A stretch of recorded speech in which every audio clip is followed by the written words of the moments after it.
Compliance is a profession where people work tirelessly to make the world a better place. And there are hundreds of amazing and inspiring women who have helped the field develop into what it is today. Great Women in Compliance is part of the Compliance Podcast Network, so join Mary, Shirley, and Lisa Fine as they talk with women in compliance who are making a difference.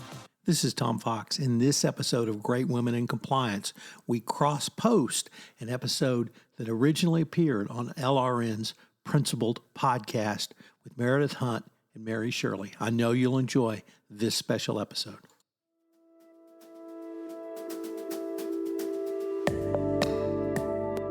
Welcome to the Principled Podcast, brought to you by LRN. The Principled Podcast brings together the collective wisdom on ethics, business and compliance, transformative stories of leadership, and inspiring workplace culture. Listen in to discover valuable strategies from our community of business leaders and workplace changemakers. There are certain people you meet in your professional career that continue to have an impact on you and your industry long after that initial meeting. You seem to move through life in a different way from you, possibly a step ahead or operating from a vantage point above and with a unique sense for what's coming next. Hello, and welcome to another episode of LRN's Principled Podcast. I'm your host, Meredith Hunt, Ethics and Compliance Specialist, working on codes of conduct for our clients at LRN. Today, I'm joined by my friend and former colleague, Mary Shirley, former head of Integrity and Compliance Education at Fresenius Medical Care. She and I worked together before I joined LRN, and I can confirm she's one of my favorite people in the industry. You may know her from her role as co-host of the Great Women in Compliance podcast, which is distributed on the Compliance Podcast Network, just like this one is. Or you may have met her at an industry conference, including the SCCE event in Amsterdam, which we recapped with Mary's participation in a recent webinar.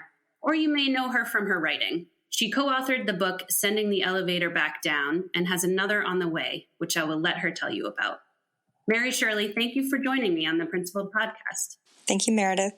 So it's so wonderful to be reunited with you after we worked together at Fresenius Medical Care. Would you please introduce yourself? Certainly. Thank you very much. And I'm so pleased and thankful for LRN to have me here today and host this podcast episode. So you can probably tell by my accent, if you've not come across me before, that I'm not originally a member of Team America, but I'm based in the United States. And I am from New Zealand.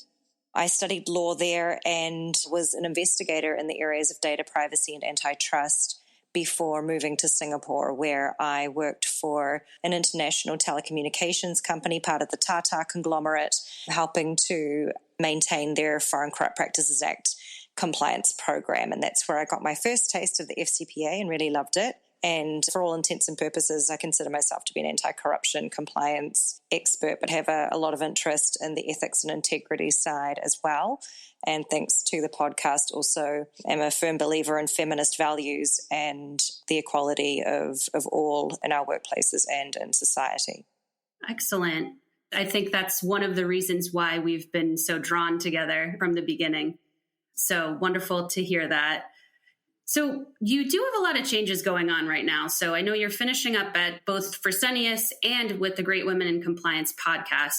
I know we've talked about this before. It can be really difficult to make big life changes because on the one hand, nothing's ever really perfect, right? So we don't want to keep chasing a fantasy. But on the other hand, you don't want to have FOMO and just like thinking there's something way better out there for me. So really for me, I always wanted to feel like my values are aligned with an employer and that I'm really clear on what the common goals of the organization are. So how do you think about that? How do you evaluate when it's really time to finish up with a project or a role? That's a great question, because I think coming to a crossroads in our lives is one of the things that we grapple with the most. We fight to hold on and we fight to let go, and we need to make predictions about which will be the better course for us without the benefit of hindsight. So each scenario comes with its own unique set of considerations, but I thought it would be helpful to go through some of the ones that I think are more persuasive for individuals, particularly in compliance, to think about. And before I go into them, I think the first thing I would want to acknowledge is that both for employees and employers, I think the era of loyalty as a prioritized value are over. And I think the word loyalty was somewhat perverted in the past in terms of the fact that it seemed to mean staying somewhere that no longer serves you at all costs. And I think that's insane. Loyalty is quite a beautiful word. But even when we think of it outside of the workplace and romantic relationships, for example, you wouldn't expect someone to stay in an abusive relationship and accuse them of being disloyal. And so there are certain situations where you're going to feel pushed to the point of leaving, and there's situations that aren't good for you. And I think it's quite unfair of employers to question loyalty, especially prospective employers, to say, oh, look, you've been jumping around. I see that as a problem. In this day and age, it's very normal for people to spend shorter periods of time, and the concept of lifers at organizations are far less common these days compared with even 20 years ago. So I like to believe in being loyal to people, including managers, colleagues, and peers at work. And I think companies often conveniently forget loyalty in times of layoffs. So it shouldn't be a one-way street. So putting that to the side for one moment, how do you assess when a change is good and timely for you? So I would ask you to consider whether you think your career arc is where you want it to be. And if it's not, if you don't see anything likely to change in the foreseeable future, perhaps it's time to move on. You no longer have the same passion and energy for a project, and it feels more like a chore than something that you're really looking forward to doing as a passion project. This next one is quite a critical one. I mean, it's simply your boss hates you. I have always believed that if you're in a situation where your boss hates you, it is very, very difficult to turn that around. It is perhaps not impossible, but for the most part, that is going to be a very difficult situation for individuals to end up coming out on top in those situations. Another one is that you've realized that you're well below market salary and there are no signs that the company wants to meet market. So an interesting statistic that I'm aware of is that when you change jobs, the average pay increase is 9.7% compared with a 1.7% loss due to inflation if you stay, and that's from the Pew Research Centre. And I would say anecdotally what I was told for international listeners, when I was living in Singapore, typically when you change roles there in the compliance space, you can expect a 15 to 20% increase. Now, it has been 6 years since I've lived in Singapore, so please don't hold me to that if it's not current information, but I think it's a pretty good representation of the difference between staying where you are and battling inflation with relatively small pay increments compared to what happens when you change roles. And finally, if you no longer feel like you're making a positive change within the organization or on others, and you're not evolving as a person and a professional, perhaps it's time to consider a more stimulating environment that can afford you more opportunities to advance and touch the lives of others. Yeah, absolutely. I am in agreement on that. I think there's a lot of factors to consider, right? It's always, there's always just a calculation, but thank you. That was really, really interesting. So one of the things that I've been wondering about as well, so I know stepping back from the Great Women in Compliance podcast is making way for the release of your next book. So what is that about? I don't even know. And what's an actual tip that you can share with us as a spoiler? Well, thank you so much for asking. And I'm hoping that our conversation will help get the word out. So the concept of the book, what I wanted to work on is in the knowledge that a lot of compliance professionals do not have a great deal of budget to work with and endless resources. I wanted it to be really practical and have accessible, actionable ideas for your everyday compliance officer. Because what I have found is sometimes I'll attend, say, a conference session and someone will talk about how they made like a code of conduct app that colleagues can access really easily from their phones. I think, oh, that sounds amazing. Or a company gives us a case study of how they did a massive roadshow visiting all of their facilities. And inevitably the question comes up of how much did that cost? And in the case of the app scenario, the organization told me $300,000, which I did not happen to have spare myself. And then, the question about the roadshow was, seemingly there would be a lot of travel costs involved in that. And the organization confirmed that there were. And so I didn't want to be in a situation where I was creating ideas for compliance officers and pushing them, and yet they weren't accessible to 80% of our colleagues. So the focus of the book is on ideas that you can implement with no cost or very low cost so that you can have bigger impact with limited spending, because frankly, we're still in an era where compliance is considered to be a cost center, and where I would like it to be is that we're considered to be the revenue and reputation preservation department instead. But until we get to that day, I think it's best that we focus on achievable outcomes. So one of the ideas that I have is actually from the former Chief Compliance Officer of Fresenius Medical Care North America, who you didn't have the fortune of crossing paths with, Meredith. Her name is Lisa Estrada. And one of the things that Lisa asked me to do when I took on an operations role in the department was to work on a mission statement for the compliance department.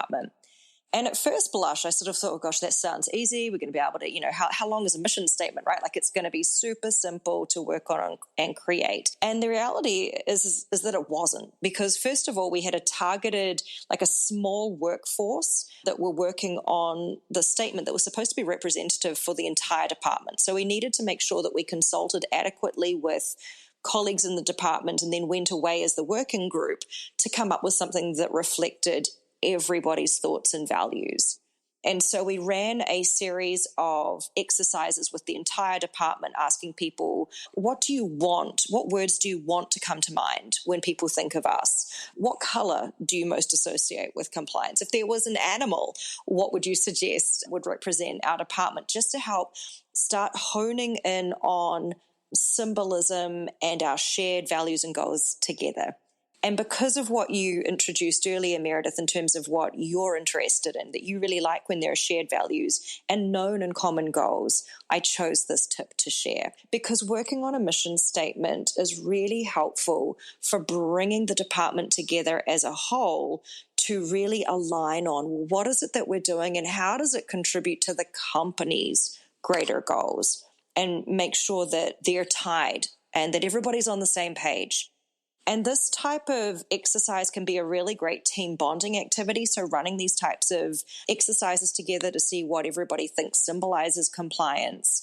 And then you can use the finished product to take away and put on materials, give to new members of the department, right? So those who weren't involved in coming up with the mission statement in the first place are then able to review it and understand what it means to be a member of that team. So the other great benefit to this that's I think a very concrete one is if you think about your typical employee engagement survey, which often comes issued from HR, almost certainly one of the questions is going to be for each individual, do you see how your specific job or duties, how do your efforts relate to what the organization does? When you have a mission statement, it is going to be much easier to get favorable scores out of your compliance department when you've already aligned on it with the mission statement. Yeah, absolutely. No, that makes a lot of sense. And I think it ties together too with the code of conduct work that I do at LRN, really seeing what's the purpose, what are we doing here, what's our goal, and what are our shared values. And I would say what we're seeing now, to kind of play off what you're talking about, is more of an increase in companies wanting to make the codes more interactive, more usable, more accessible for employees. And really that ties again back to the data that you're going to get from those surveys. And we're really seeing that with the data that we collect on the ethics and compliance program effectiveness is really, really powerful stuff that ties it all together. So it's not just compliance is here floating in space and nobody really knows what they do or they're scary or intimidating, really kind of bringing that all back together. So the app type work that you have, or, bringing it more to using the data analytics that you can access, it's a great way to understand when people are spending a lot of time on a certain page of the code of conduct electronically and you're tracking that data. If they're constantly looking at the gifts, meals, and entertainment threshold or matrix, then you might think, people are constantly referring to this. Instead of having them flip through my code of conduct, why don't I make a quick reference, infographic or pamphlet about GME that they can have that's separate to the code itself, and that's a more user-friendly way for compliance. So I love how you're able to help your clients to gather that important data. And of course, we know about the importance of data analytics, and this is a really easy way in which you can track that valuable information as a compliance department and use it to improve your compliance program for your stakeholders. Yeah, absolutely. It's all really important. I love how you brought up, mission statements and values and really tying that together with everything else that we're all doing. And that is an easy thing, like you said. So couldn't agree more. So I wanted to also move on to what you've done with your Great Women in Compliance podcast, which is a wonderful podcast with Lisa Fine. What are some of the critical things that you've learned from doing the podcast that you think would be useful for women in our space to really think about? So one of the privileges of being a part of that podcast is getting to meet women who are fiercely ambitious and capable and seeing them rise. So, one of the reasons why it's really important for us to have mentors as women is that we need to be able to see where we're going, and we need the trailblazers to be forging the way forward so that the ladies who come behind are able to walk that path with ease. So the importance, I think, of that podcast, one of the most critical things to me, and it's why we turned it into a book, has been the concept of sending the elevator back down. No one even comes to mind for me who has been on that podcast who doesn't somehow get involved in the community in some way and give back in other ways. People do tend to be extremely adept at their core subject matter, but they still manage to find time to serve others and to make a difference in the world. So for anybody looking to make a difference, and if you feel like you're already overburdened, I would tend to agree with you. You probably are.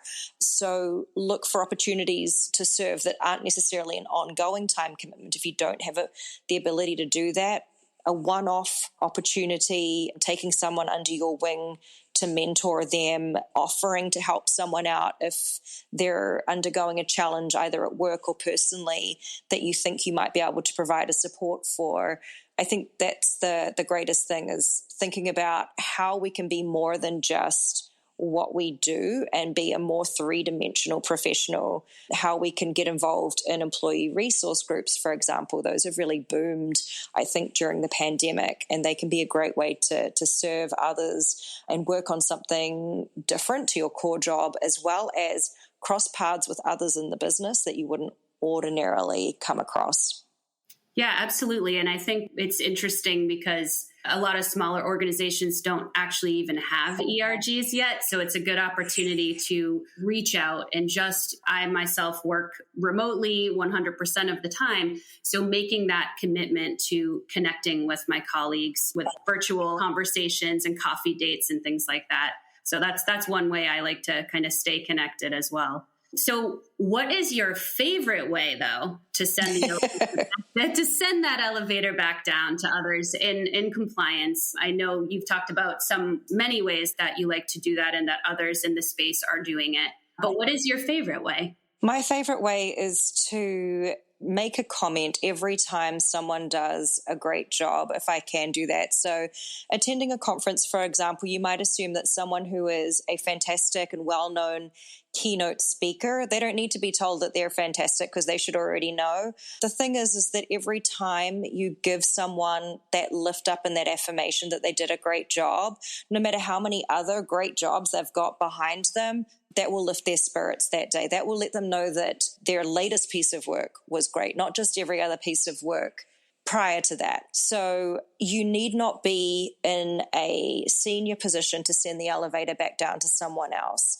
You can be brand new in your career. You can still be a student. You can be an intern. and lift up someone who's famous, for example. So I've written to Adam Grant before. He's an organizational psychologist, to say I love him. I know, right?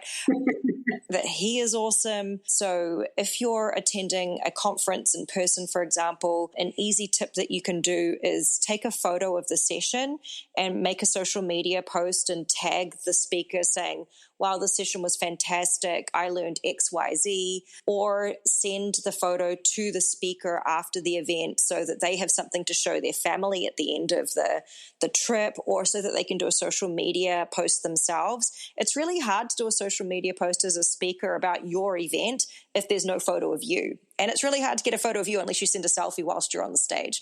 So it's always better if someone gives it to you from the audience. So that is my tip. No matter where you are in relation to an individual, if you see an opportunity to lift someone up, even if it's just one sentence, if you've never seen them before, just introduce yourself and say what it is that you liked and what the impact was on you. It could have just been as simple as it was entertaining. It doesn't have to be life-changing, but to reach out, send the elevator back down to them simply by saying, I enjoyed what you said or your talk or whatever it was.